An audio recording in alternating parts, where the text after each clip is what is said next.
ನಮಸ್ಕಾರ. ಇದೀಗ ತಾನೇ ಬಂದಿರುವ ರಾಜ್ಯದ ಮಾಹಿತಿಗಳು. ಎಲ್ಲ ಗೃಹಲಕ್ಷ್ಮಿಯರಿಗೆ 2,000 ರೂಪಾಯಿ ಜಮಾ ಆಗೋ ಕುರಿತಂತೆ ಮತ್ತೊಂದು ಮಾಹಿತಿ ಬಂದಿದೆ. ವಿಡಿಯೋನ ನೀವು ಪೂರ್ತಿಯಾಗಿ ನೋಡಿ. SSLC ಪರೀಕ್ಷೆ ಪ್ರಕಟವಾಗಿದೆ.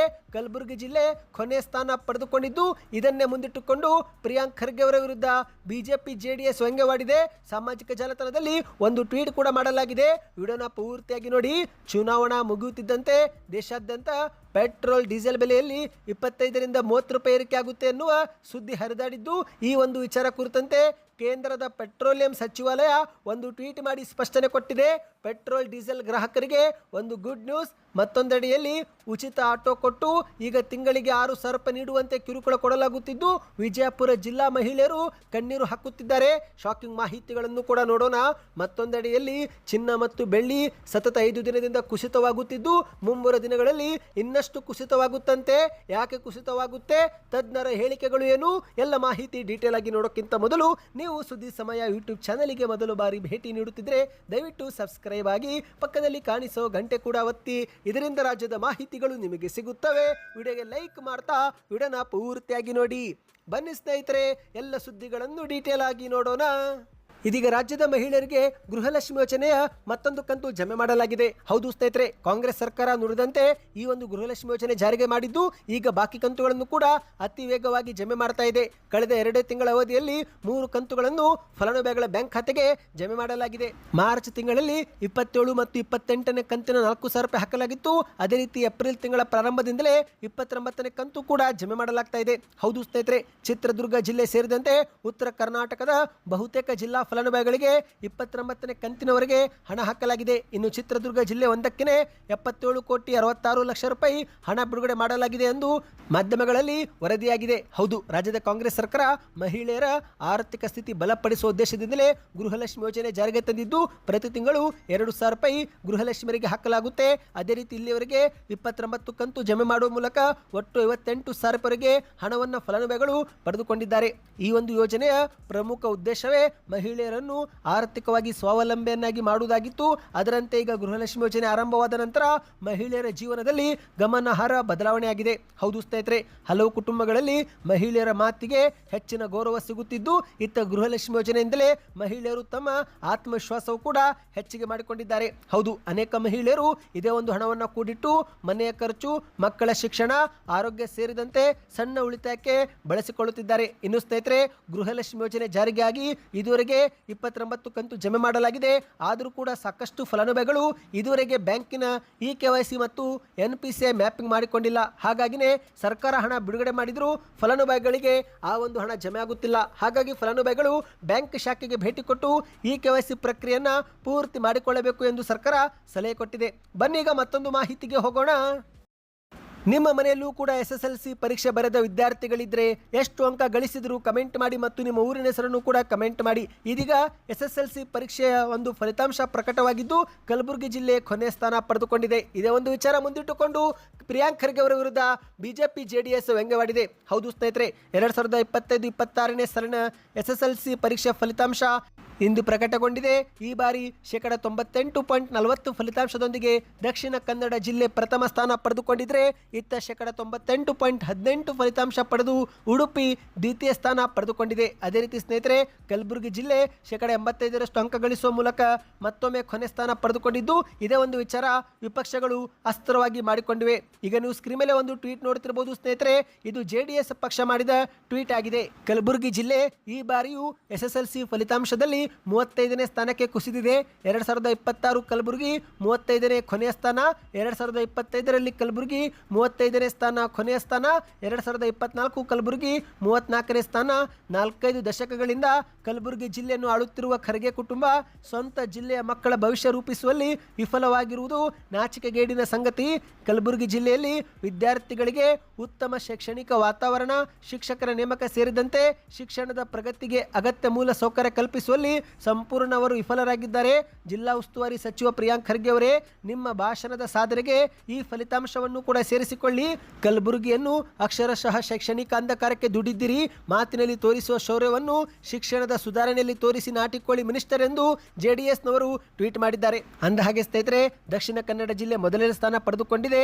ಇತ್ತ ಕಲಬುರಗಿ ಕೊನೆಯ ಸ್ಥಾನ 35ನೇ ಸ್ಥಾನ ಪಡೆದುಕೊಂಡಿದೆ. ಹೌದು, ಮಾಹಿತಿಯ ಪ್ರಕಾರ ಮೊದಲನೇ ಸ್ಥಾನ ದಕ್ಷಿಣ ಕನ್ನಡ, ಎರಡನೇದು ಉಡುಪಿ, ಮೂರನೇ ಸ್ಥಾನ ಉತ್ತರ ಕನ್ನಡ, ನಾಲ್ಕನೇದು ಹಾಸನ, ಐದನೇದು ಮಂಡ್ಯ, 6 ಶಿರಸಿ, 7 ಹಾವೇರಿ, ಕೊಡಗು 8, 9 ಶಿವಮೊಗ್ಗ, 10 ವಿಜಯನಗರ, 11 ಬೆಂಗಳೂರು ಗ್ರಾಮಾಂತರ, 12 ಧಾರವಾಡ, 13 ಕೋಲಾರ, 14 ಬಾಗಲಕೋಟೆ, 15 ಬೆಂಗಳೂರು ಉತ್ತರ, 16 ಗದಗ್, 17 ಚಿಕ್ಕಮಗಳೂರು, 18 ಬೆಳಗಾವಿ, 19 ದಾವಣಗೆರೆ, 20ನೇ ಸ್ಥಾನ ಮೈಸೂರು, 21 ರಾಯಚೂರು, 22 ವಿಜಯಪುರ, 23 ಚಿಕ್ಕೋಡಿ, 24 ಬಳ್ಳಾರಿ, 25 ಕೊಪ್ಪಳ, 26 ರಾಮನಗರ, 27 ಚಿತ್ರದುರ್ಗ, 28 ಬೀದರ್, 29 ತುಮಕೂರು, 30ನೇ ಸ್ಥಾನ ಚಾಮರಾಜನಗರ, 31 ಯಾದಗಿರಿ, 32 ಬೆಂಗಳೂರು ದಕ್ಷಿಣ, 33 ಚಿಕ್ಕಬಳ್ಳಾಪುರ, 34 ಮಧುಗಿರಿ ಮತ್ತು ಕೊನೆಯದಾಗಿ 35ನೇ ಸ್ಥಾನ ಕಲಬುರಗಿ ಜಿಲ್ಲೆ ಪಡೆದುಕೊಂಡಿದೆ. ನಿಮ್ಮದು ಯಾವುದು ಜಿಲ್ಲೆ ಎಂಬುದನ್ನು ಕಮೆಂಟ್ ಮಾಡಿ ಮತ್ತು ನಿಮ್ಮ ಮಕ್ಕಳು ಏನಾದರೂ SSLC ಪರೀಕ್ಷೆ ಬರೆದಿದ್ದರೆ ಎಷ್ಟು ಅಂಕ ಗಳಿಸಿದ್ದಾರೆ ಎಂಬುದನ್ನು ಕೂಡ ಕಮೆಂಟ್ ಮಾಡಿ. ಬನ್ನಿ ಮತ್ತೊಂದು ಮಾಹಿತಿಗೆ ಹೋಗೋಣ.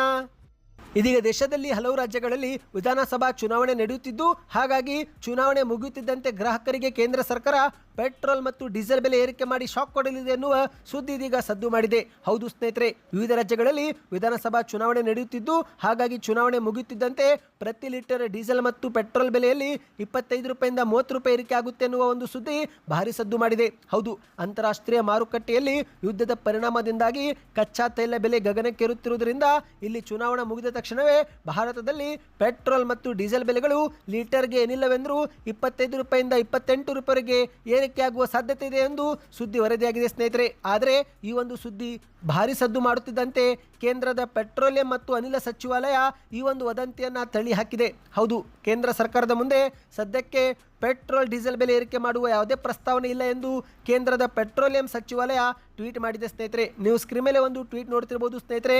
ಇದು ಕೇಂದ್ರದ ಪೆಟ್ರೋಲಿಯಂ ಮತ್ತು ನೈಸರ್ಗಿಕ ಅನಿಲ ಸಚಿವಾಲಯ ಮಾಡಿದ ಟ್ವೀಟ್ ಆಗಿದೆ. ಇದರಲ್ಲಿ ಅವರು ಏನು ಬರೆದಿದ್ದಾರೆ ಅಂದರೆ, ಪೆಟ್ರೋಲ್ ಮತ್ತು ಡೀಸೆಲ್ ಬೆಲೆ ಏರಿಕೆ ಆಗಬಹುದು ಎಂದು ಕೆಲ ವರದಿಗಳು ಹೇಳುತ್ತಿವೆ. ಆದರೆ ಇಂತಹ ಯಾವುದೇ ಪ್ರಸ್ತಾಪ ನಮ್ಮ ಮುಂದೆ ಇಲ್ಲ. ಜನರಿಗೆ ಭಯ ಮತ್ತು ಆತಂಕ ಹುಟ್ಟಿಸಲು ಇಂತಹ ವರದಿ ಸೃಷ್ಟಿ ಮಾಡಲಾಗ್ತಾ ಇದೆ. ಕಳೆದ 5 ವರ್ಷದಲ್ಲಿ ಪೆಟ್ರೋಲ್ ಮತ್ತು ಡೀಸೆಲ್ ಬೆಲೆಗಳನ್ನು ಏರಿಕೆ ಮಾಡದೇ ಇರುವ ಏಕೈಕ ದೇಶವಿದ್ದರೆ ಅದು ಭಾರತ. ಅಂತಾರಾಷ್ಟ್ರೀಯ ದರಗಳು ಗಣನೀಯವಾಗಿ ಏರಿಕೆ ಆಗುತ್ತಿದ್ದರೂ ಭಾರತೀಯ ನಾಗರಿಕರಿಗೆ ಅದರ ಬಿಸಿ ತಾಗದಂತೆ ಭಾರತ ಸರ್ಕಾರ ಮತ್ತು ಸರ್ಕಾರಿ ಸ್ವಾಮ್ಯದ ತೈಲ ಕಂಪನಿಗಳು ನಿರಂತರವಾಗಿ ಕ್ರಮ ತೆಗೆದುಕೊಳ್ಳುತ್ತಿವೆ. ಯಾವುದೇ ಕಾರಣಕ್ಕೂ ಸದ್ಯಕ್ಕೆ ಪೆಟ್ರೋಲ್ ಡೀಸೆಲ್ ಬೆಲೆ ಏರಿಕೆ ಆಗೋದಿಲ್ಲ ಎಂದು ಕೇಂದ್ರದ ಪೆಟ್ರೋಲಿಯಂ ಸಚಿವಾಲಯ ಟ್ವೀಟ್ ಮಾಡಿದೆ. ಹೌದು ಸ್ನೇಹಿತರೆ, ಒಂದು ಕಡೆಯಲ್ಲಿ ಅಂತಾರಾಷ್ಟ್ರೀಯ ಮಾರುಕಟ್ಟೆಯಲ್ಲಿ ಪೆಟ್ರೋಲ್ ಡೀಸೆಲ್ ಬೆಲೆಗಳು ಏರಿಕೆ ಆಗುತ್ತಿವೆ.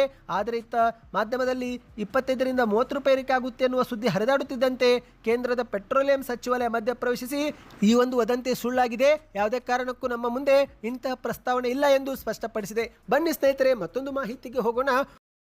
ಉಚಿತವಾಗಿ ಆಟೋ ಕೊಟ್ಟು ಈಗ ಪ್ರತಿ ತಿಂಗಳು 6,000 ರೂಪಾಯಿ ಹಣ ಕಟ್ಟುವಂತೆ ಮಹಿಳೆಯರಿಗೆ ಕಿರುಕುಳ ನೀಡಲಾಗ್ತಾ ಇದೆ. ಹೌದು ಸ್ನೇಹಿತರೆ, ವಿಜಯಪುರದಲ್ಲಿ ಒಂದು ಶಾಕಿಂಗ್ ಘಟನೆ ವರದಿಯಾಗಿದೆ. ದಿನಕ್ಕೆ 1,000 ರೂಪಾಯಿ ದುಡಿತಿರಲ್ಲ, ಪ್ರತಿ ತಿಂಗಳು 6,000 ಹಣ ಕಟ್ಟಬೇಕು. ಹಣ ಕಟ್ಟಲು ನಿಮಗೆ ಏನು ತೊಂದರೆ, ಕಟ್ಟಿದಿದ್ರೆ ಬಡ್ಡಿ ಸಮೇತ ಕಟ್ಟಬೇಕು ಎಂದು ಫೋನು ಕರೆಗಳು ಮಹಿಳೆಯರಿಗೆ ಬರ್ತಾವೆ. ಹೌದು ಸ್ನೇಹಿತರೆ, ವಿಜಯನಗರ ಪಟ್ಟಣದ 6ನೇ ವಾರ್ಡ್ನಲ್ಲಿ ಇತ್ತೀಚೆಗೆ ಆಯೋಜನೆ ಮಾಡಿದ್ದಂಥ ಮಹಿಳಾ ದಿನಾಚರಣೆಯಲ್ಲಿ ಕೆಲ ಮಹಿಳೆಯರಿಗೆ ಉಚಿತವಾಗಿ ಎಲೆಕ್ಟ್ರಿಕ್ ಆಟೋ ಕೊಡಲಾಗಿದೆ.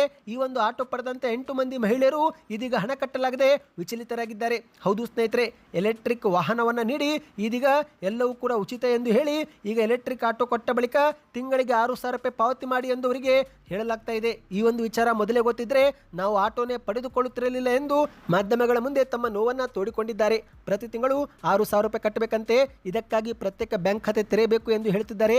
ಸಭೆ ಕರೆದು ನಮಗೆ ಒತ್ತಾಯಿಸುತ್ತಿದ್ದಾರೆ, ಪದೇ ಪದೇ ಫೋನ್ ಮಾಡ್ತಿದ್ದಾರೆ ಎಂದು ಮಹಿಳೆಯರು ತಮ್ಮ ನೋವು ತೋಡಿಕೊಂಡಿದ್ದಾರೆ. ಹೌದು, ಅಂದಹಾಗೆ ಸ್ನೇಹಿತರೆ, ಈ ಒಂದು ಮಹಿಳೆಯರಿಗೆ ಆಟೋ ಕೊಡಲಾಗಿದೆ.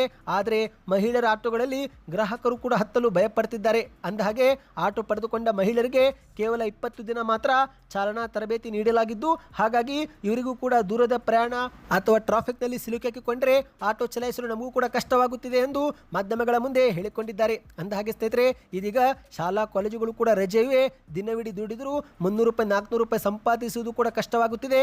ಇಂತಹ ಸಮಯದಲ್ಲಿ ತಿಂಗಳಿಗೆ 6,000 ರೂಪಾಯಿ ಬ್ಯಾಂಕ್ಗೆ ಪಾವತಿ ಮಾಡಿ ಎಂದು ನಮಗೆ ಹೇಳುತ್ತಿದ್ದಾರೆ. ನಾವು ಏನು ಮಾಡಬೇಕು ಎಂದು ಪ್ರಶ್ನೆ ಮಾಡಿದ್ದಾರೆ ಸ್ನೇಹಿತರೆ. ಆಟೋ ನೀಡುವಾಗ ಎಲ್ಲವೂ ಉಚಿತವೆಂದು ಹೇಳಿ ಈಗ ತಿಂಗಳಿಗೆ 6,000 ರೂಪಾಯಿ ಕಟ್ಟುವಂತೆ ಒತ್ತಡ ಹಾಕುತ್ತಿದ್ದಾರೆ ಮತ್ತು ಇಂಗ್ಲಿಷ್ ಅಕ್ಷರದಲ್ಲಿದ್ದಂಥ ಕಾಗದ ಮೇಲೆ ನಮ್ಮಿಂದ ಅವರು ಸಹಿ ಕೂಡ ಹಾಕಿಸಿಕೊಂಡಿದ್ದು ಆ ಬಗ್ಗೆಯೂ ಕೂಡ ನಮಗೆ ಅವರು ಯಾವುದೇ ವಿವರಣೆ ಕೊಟ್ಟಿಲ್ಲ ಎಂದು ಮಾಧ್ಯಮಗಳ ಮುಂದೆ ತಿಳಿಸಿದ್ದಾರೆ. ಬನ್ನಿ ಕೊನೆಯ ಮಾಹಿತಿಗೆ ಹೋಗೋಣ.